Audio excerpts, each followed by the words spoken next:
آقا دیدین میگن پیتزا فقط پیتزا ایتالیایی؟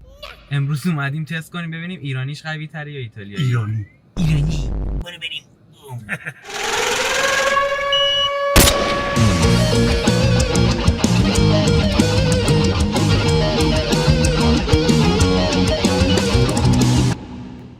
سلام به چنل لیلن بیک خوش اومدید. آقا دوباره اومدیم بریم تست کنیم غذاها رو، ولی این دفعه غذامون خیلی خوشمزه است. بیسش از ایتالیا اومده، الان دیگه کل دنیا رو گرفته. دقیقاً. میدونی جالبیش چیه؟ پیتزای ایرانی خوشمزه تر از ایتالیایی به نظرم. میدونی چرا؟ به خاطر اینکه هر چی که دلت بخواد توشه. آفرین. قارچ هست، نمیدونم ذرت بعضیا میریزن، پنیر زیاد، آفرین. سوسیس، کالباس، مرغ گوشت. چیز این میدونی اصلا چی شد که پیتزا جهانی شد؟ چی شد؟ چه اتفاقی افتاد؟ تو میدونی؟ 100%. معلوماتت داشت قبلا اینجوری نبود. اون موقعی که چت جی پی تی اومد اینجوری خیلی شد. فعالیت هم زیاد شد. ایتالیایی‌ها میرن آمریکا. خب یه جمعیتشون میرفتن اونجا و چون غذایی بودی که از ایتالیا اصلا به وجود اومده دیگه، بعد فقیر فقرا میخوردن این غذا رو. بله. پیتزا واسه فقیر فقرا بوده اولش. بله. بعد که میرن اونجا شروع میکنن درست کردن اینو، ولی فقط کسایی که ایتالیایی بودن و اینو مثلا میخوردنش. میرسیم به کی؟ جنگ جهانی که میشه، آمریکایی که وقتی برمیگردن دیگه عاشق پیتزا شده بودن. اینجوری میشه. آفرین. الان دیگه مثلا خود نیویورک استایل یکی از استایل‌های خفن پیتزاه. خب بریم نیویورک بخوریم. نه من کلوف. پس این پیتزای کلوف پس داستانش اینه، میگن آمریکایی انقدر میزنن. آمریکایی کلوف. بگو بابا. بریم پس تستش کنیم ها. بریم. اول کدومو بگیریم؟ اینش دیگه به ما ربط داره دیگه. کدومش نزدیک‌تره؟ میریم هر کی که اونجا رفته. همتون همینو میگی. بریم پیتزای خارجیمون رو اول بگیریم. میریم ایرانی اول ببینید کی راننده است، کجا کی میره؟ باش میریم ایرانی. برو بریم. I just want the paper. Fucking with Texas, you fucking with the best. رسیدیم. به چی می‌نگری؟ خب دوستان ما رسیدیم به یه لوکیشن واسه پیتزا خارجیمون. اسم این لوکیشن هستش پیتزا هات. هاته یعنی یا هاته؟ من نمیدونم واقعا، دارم بهت میگم. نه دیگه هات دیگه. آخه هات مگه معنی چیز نمیشه داغی؟ نه این HUTه. آقا خودتون دیگه نه بدونید. اون هاته، اینو باید بگیری. اینم باز همونه، فرقی نداره. نه این چرا اونجا اینجا بلم کنا اینجا من دیوونم منم دیوونم. بریم بدون پیتزا بگیریم، با ما باشید. ببین الان میریم یه دونه اینجا میگی بدون اونجا. حال کردی؟ یه دونه اینجا میگیریم بدون اونجا. خب دو همش رو همین کار خواستیم بکنیم دیگه. تو گفتی اول بریم اونجا بگیریم بعد اینجا. آخرش بریم خارجی. چی؟ دندق باشه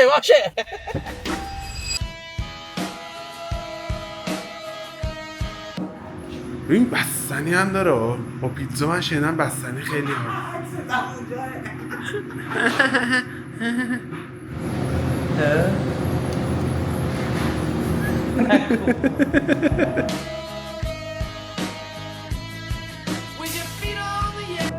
پیتزاشو گرفت. خوشگله ببندش.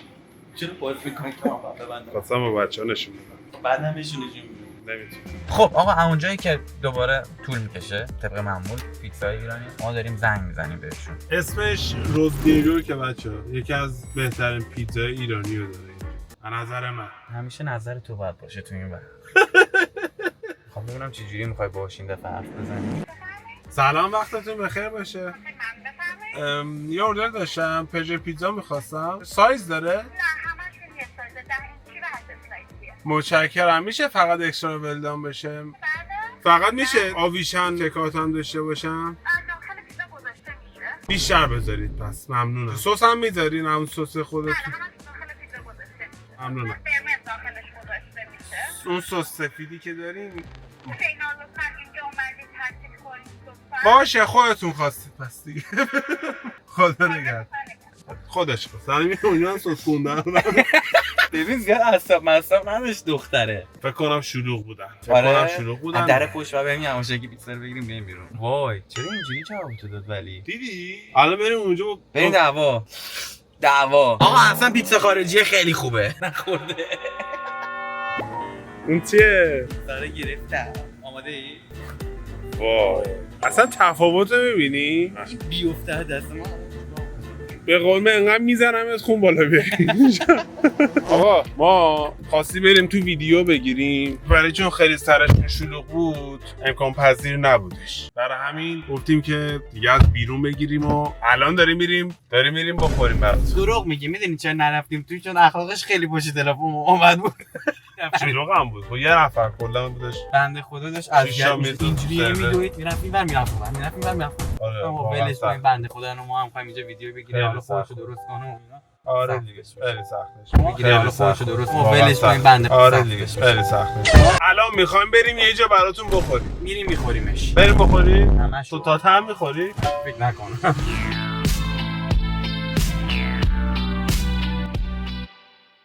سیم گرفتیم بیایم یه جای خلوت. ببین این رو سقف ماشین من چیزی بریزی من میدونم بکن. آخه این همه اول جا کدومو مردم بخوریم؟ چرا ما باید الان این بالا غذا بخوریم؟ تا می‌خوری بالا؟ خب من معلوم چرا این تو این ارتفاع ما باید غذا بخوریم؟ مثلا اینه. داشت دیگه همیشه تنوع حرف اوله. خب آقا اول کارو نشون بده. این میت لاور پیتزا هات عزیزمون. دو تا سس گرفتیم، یه دونه کریمی گارلیکه، یه دونه رنچه. پپرونی رنچ. پپرونی رنچ. توش پپره. پپر رنچی. پپر رنچه. نمیریزی رو سقفا. باشه. خب اول از این شروع کنیم. آره. یادت داشتیم در رابطه با چیز داشتیم در رابطه با پیتزای آمریکایی حرف می‌زدیم که خیلی چیزن، یعنی هر لحاظ ارتفاعی خلوفتن. خوبی؟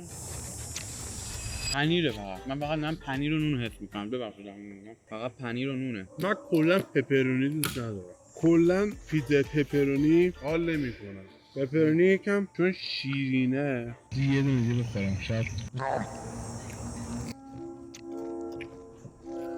الان چی هنوزم دوست نداریم؟ میشه اونو بخوریم؟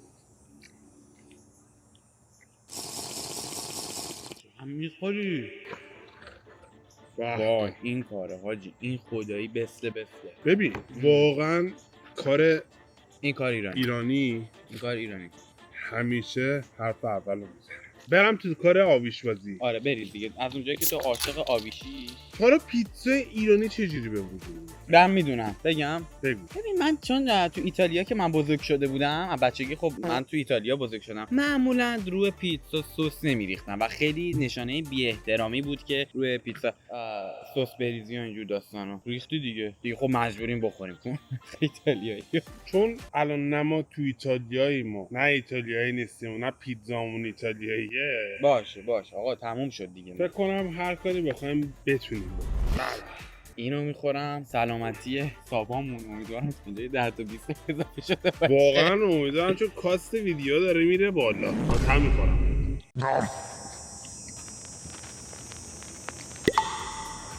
درصد صفر میبینیم همه چی داره قشنگ. با همین اولیو بخوره ما میریم برای قسمت دوم.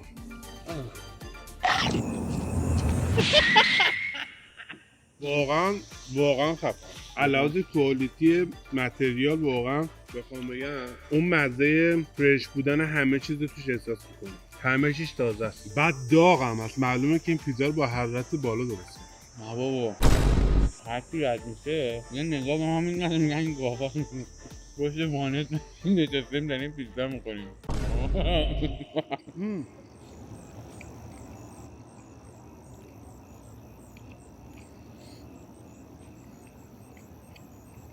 حرف میزنیم یه خلوف هم نوشا بخوره پایین. میخواستم اینو بهت بگم. میدونستی که بابا بگو دیگه بعد اون انو بخور.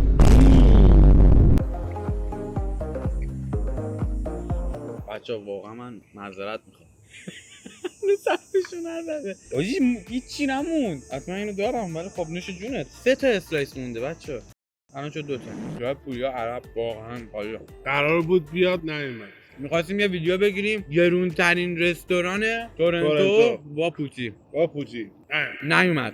گفتم میبریمش ارزون‌ترین رستوران تورنتو. برید تو ویدیوی جدیدش خداوکیلی براش بنویسید. چرا با امینو سالار نیومد. لیلنبیگو چرا رها کردی؟ این همه من زحمت می‌کشم. واقعا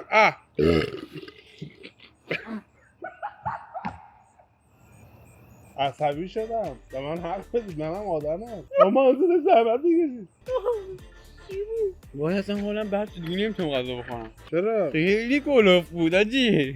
اصلا بیس داشت. بهتش از سیستم ماشینت وای بچه لقمه آخر. من پیتزا رو نمیتونم بگم استرس آخر، چون به نظرم استرس باید بزرگتر از باشه. این یه لقمه است در واقع. من گیر شدم.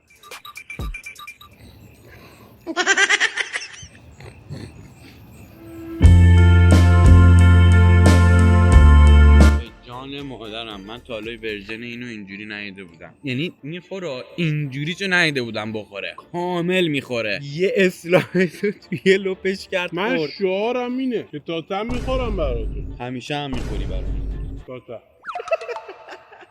همین هم موقع که شروع کرده با من غذا خوردن به خدا وز گرفته. رفتم تو حج. حالا لباس گشاد نمیپوشم زیاد معلوم نیست، ولی اگه بچه‌هاتون میخواید بزرگ شه بسپرید دستتون. ماشاءالله. ماشاءالله پهلوون پنبه. ماشاءالله. نه ماشاءالله پهلوونه. ایورگون. خونده. بخورم. نمیتونم به خدا. واقعا تو این جمله رو نباید بگی. واقعا سیر شدم. تو بخور. آها. تو هم سیر شدی؟ اینو باید بریم خونه. خدا رو شکر نیاز به بردن به خونه هم نبود. واقعا سیر شدی؟ به جان مادرم خیلی سیرم. الان یه مرغ بریون بود نمیخوردی؟ منم نمیخورم. حتی ما همیشه طبیعت رو چون خیلی دوست داریم آشغالامون رو جمع میکنیم. همیشه آشغالاتون رو جمع کنیم. اینم خوردی؟ ببین من همه چیزمو یه جوری تنظیم میکنم که همه چی با هم تموم بشه. خیلی خوب میخوری واقعا میگم. شانسی که من امروز آوردم این بود که میخواستم بگم تو هیچ وقت یه پیتزا کامل استرس کامل نمیتونی بکنی تو دهنت. خواستم باید شرط ببندم. گفتن اگه این پیتزا رو کامل بکنی تو دهنت بهت مثلا $50 $100 میدم. واقعا بدون شوخی. خب ندیدم خوردی. آقا میشه بگید ما کجا بریم بخوریم براتون؟ همین. بابا نزن به من دیگه. آقا این میزنه به من، نزن به من دیگه. ببخشید معذرت میخوام نمیدونستم اینقدر سریع ریاکشن نشون میده. دوستان لایک ساب کامنت یادتون نره. دوستتون داریم خیلی زیاد. داریم زحمت داریم پاره میشیم اینجا براتون. به خصوص این یعنی دهنش جر خورد اتفاقا فکر کنم جرای دیگه هم تو راه یه 6 7 ساعت دیگه جرای دیگه هم قراره بخوره. در همین آقا ساب کنید کامنت بذارید میخونم همه رو. میخورم براتون. ایشون هم همین یعنی هر چی بگید میخورم. دوستتون یارمه. قربونتون برم. دوستتون داریم. تا ویدیو دیگه نکرد. بدرود. چقدر تو خوندی؟ بهش من بیگم دیگه. تو لیل منی. دیگه زبونم خیلی لیل منی. تو جات لیل منه. آقا اینجا یه داروخونه هست. داروخونه ایرانیه. نگاه مثلا روش نوشته داروخونه. این هر اتفاقی که اینجا میفته این داروخونه یه تیر میخوره. یه تیر همیشه تو شیشه این بدبخت میخوره. اون ور باید میرفتی. بابا اون ور باید. آبا بره گوش بده گلدن این بره. دروغ راست میگی اون ور بود ریدم. اینا نگاه کن اینا رو گذاشتم اونجا بعد این چیز این محبت کولینگ داستان ها. هیتینگ کولینگ رو بغل کردی. اون تو فقط چیزم هست فلفل و آبیشان هم مرینیت نکنی برامون. بابا نگو. نگوزیدم دیگه داشتم